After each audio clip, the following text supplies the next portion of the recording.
अनिल आपके पास फिर अपडेट के लिए आएंगे। फिलहाल आपका बहुत शुक्रिया।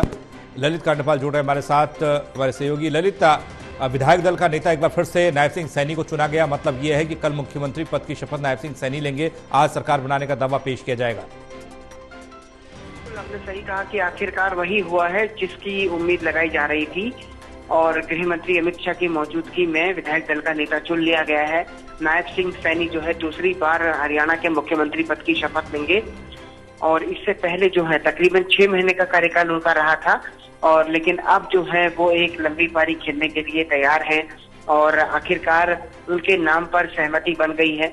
खुद गृह मंत्री अमित शाह ने ऐलान किया कि नायब सिंह सैनी को जो है मुख्यमंत्री नायब विधायक दल का नेता चुन लिया गया है और अब जो है अब पंकज अब ये प्रक्रिया शुरू होगी कि वो रिजाइन करेंगे, सरकार बनाने का दावा पेश करेंगे, विधायकों की सूची सौंपेंगे और उसके बाद जो है कल परेड ग्राउंड में जो है पंचकुला में वहां पर ये शपथ ग्रहण समारोह होगा। जी, इस बैठक में सिर्फ और सिर्फ विधायक दल की बैठक में मुख्यमंत्री के चेहरे को लेकर बात भी हुई, क्योंकि अमित शाह दिल्ली से पहुंचे हैं तो मंत्रिमंडल के स्वरूप को लेकर, उनके नामों को लेकर भी उनके मन में बहुत चीजें होंगी। कुछ लेकर आए क्या? देखिए, ये जो पूरा होमवर्क है, ये होमवर्क इससे पहले दिल्ली में पूरा हो चुका है। कौन कौन मुख्यमंत्री के साथ उनकी कैबिनेट बर्थ में शामिल होगा, उनके नामों पर आखिरी मोहर लग चुकी है। जैसा कि हम इससे पहले कई बार इस बारे में चर्चा कर चुके हैं कि जो 2 मंत्री जीतकर आए हैं, महिपाल ढांडा और दूसरे जो हैं, उनको कैबिनेट में शामिल किया जाएगा। साथ ही इस बार कुछ महिला उम्मीदवार भी हैं काफी सारी, जिसमें आरती राव हैं, सुमित्रा जिंदल हैं, इसके अलावा जो है श्रुति चौधरी हैं। ये चेहरे ऐसे हैं जो इस बार जो है कैबिनेट की नजर आ सकते हैं। कृष्णलाल पवार हैं, कई सारे नाम हैं जो इस बार कैबिनेट में नजर आएंगे और राव नरवीर सिंह हैं, विपुल गोयल हैं। ये ऐसे नेता हैं जिनको माना जा रहा है कि ये कैबिनेट में शामिल होंगे। मुख्यमंत्री के नाम को लेकर विधायक दल का जब नेता चुन लिया गया तो उसके बाद तो जाहिर सी बात है नायब सिंह सैनी एक वो चेहरा जो पहले जो घोषित मुख्यमंत्री के चेहरे थे वही मुख्यमंत्री होंगे।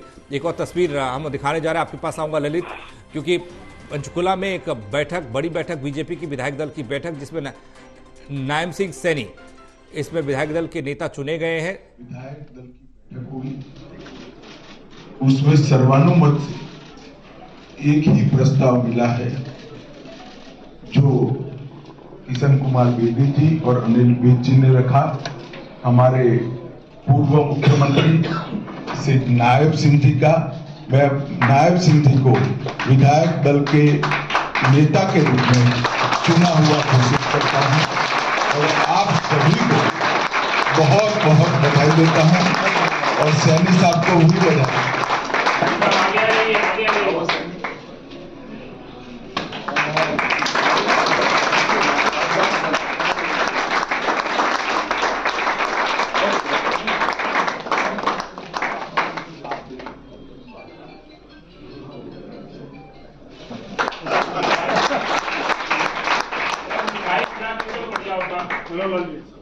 मिठाई खिलाओ जी, मिठाई।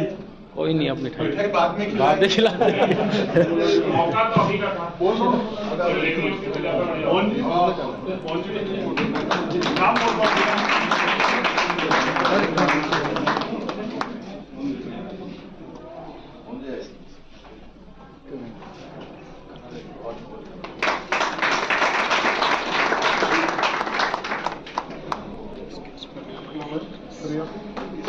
कर दो सुनो, धर्मेंद्र जी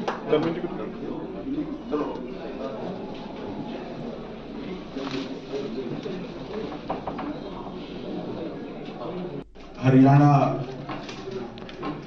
नए चुने हुए विधायक दल की बैठक हुई, उसमें सर्वानुमत से एक ही प्रस्ताव मिला है जो किशन कुमार बेदी जी और अनिल विज जी ने रखा। हमारे पूर्व मुख्यमंत्री श्री नायब सिंह जी का, मैं नायब सिंह जी को विधायक दल के नेता के रूप में चुना हुआ घोषित करता हूं और आप सभी को बहुत बहुत बधाई देता हूं और सैनी साहब को भी बधाई।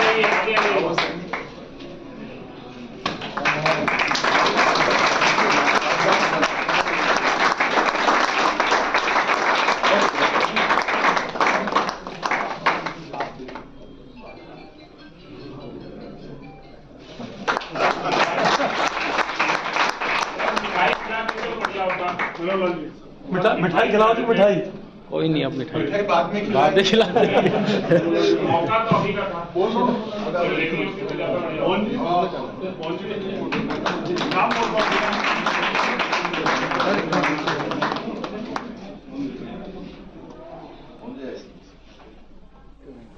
तो बीजेपी विधायक दल की बैठक का पंचकूला में, जिस बैठक में सर्वसम्मति से विधायक दल का नेता नायब सिंह सैनी को एक बार फिर से चुना गया है, यानी कि अगला मुख्यमंत्री हरियाणा का नायब सिंह सैनी होंगे। एक पूरा कार्यकाल उनको मिलेगा काम करने के लिए। इससे पहले कुछ वक्त तक वो मुख्यमंत्री के पद पर रहे, पर्यवेक्षक के तौर पर पहुंचे। केंद्रीय गृह मंत्री अमित शाह ने इस बात की घोषणा की कि उन्होंने कहा सारे विधायकों ने एक मन से, एक मत से नायब सिंह सैनी को विधायक दल का नेता चुना है। ललित हमारे साथ लगातार बने हुए हैं। ललित, अमित शाह को अभी सुना पर्यवेक्षक के तौर पर पहुंचे हैं और उन्होंने ऐलान किया कि सभी विधायकों ने एक मन से, एक मत से नायब सिंह सैनी का नाम लिया, यानी कि विधायक दल के नेता नायब सिंह सैनी और अगले मुख्यमंत्री, फुल टाइम मुख्यमंत्री नायब सिंह सैनी। जी बिल्कुल पंकज, नायब सिंह सैनी जो है अब हरियाणा के मुख्यमंत्री बनने जा रहे हैं। और अब देखिए, क्योंकि अब उनका नाम का अनाउंसमेंट हो चुका है, तो फिर ऐसे में सबसे दिलचस्प बात यह है कि नायब सिंह सैनी को सिर्फ मुख्यमंत्री बनना ही नहीं, बल्कि इसके बाद उनके सामने कई सारे चैलेंजेस भी हैं जो डिलीवर करना है हरियाणा में भारतीय जनता पार्टी को। क्योंकि पिछली बार जो सरकार बनी थी वो सहयोगी दलों के साथ बनी थी सरकार। तो ऐसे में अब लेकिन पहली बार ऐसा है कि जब भारतीय जनता पार्टी अपनी पूरी ताकत के साथ आई है, पहली बार ऐसा है कि जब पूर्ण बहुमत के साथ सरकार बना रही है, तो ऐसे में भारतीय जनता पार्टी की सरकार को हरियाणा की जनता की उम्मीदों पर खरा भी उतरना है। और नायब सिंह सैनी के सामने अब बड़ी चुनौती होगी कि वो अपनी कैबिनेट में किन किन चेहरों को शामिल करते हैं, ताकि हरियाणा के हर तबके का, हर सामाजिक क्षेत्र का विकास किया जा सके। एक बात हरियाणा की सियासत को लेकर और बीजेपी को लेकर ये कही जा रही थी कि बीजेपी जो मंत्रिमंडल का गठन करेगी, जो मंत्री बनेंगे, जो सरकार होगी, वो सरकार का स्वरूप कुछ इस तरीके से दिखेगा कि 29 की झलक उसमें दिखे। जी बिल्कुल, देखिए इस बात को लेकर है कि जिस तरह का जो सरकार बनेगी, जो सरकार के चेहरे बनेंगे, वो सरकार जो है अब आने वाले अगले 5 सालों के लिए पूरा काम करेगी। सरकार का जो सरकार बनने से पहले जनता के सामने जो घोषणा पत्र जारी किया जाता है, उस घोषणा पत्र की हर वादे को पूरा करना सरकार की जिम्मेदारी होती है। तो अब नायब सिंह सैनी को महिलाओं को 2100 रुपए महीने जो बीजेपी ने वादा किया है वो भी देना होगा। इसके अलावा घोषणा पत्र में जितनी और दूसरी सम्मिलित घोषणाएं हैं, छात्राओं को स्कूटी देना हो या फिर दूसरे सभी जो बातें कही गई है, वो सारी पूरी करनी पड़ेंगी। उनके लिए फंड की इंतजाम करने पड़ेंगे। ये बहुत अच्छी बात है नायब सिंह सैनी के लिए कि दिल्ली में भी बीजेपी की सरकार है और खुद प्रधानमंत्री नरेंद्र मोदी हरियाणा को लेकर काफी पॉजिटिव रहते हैं।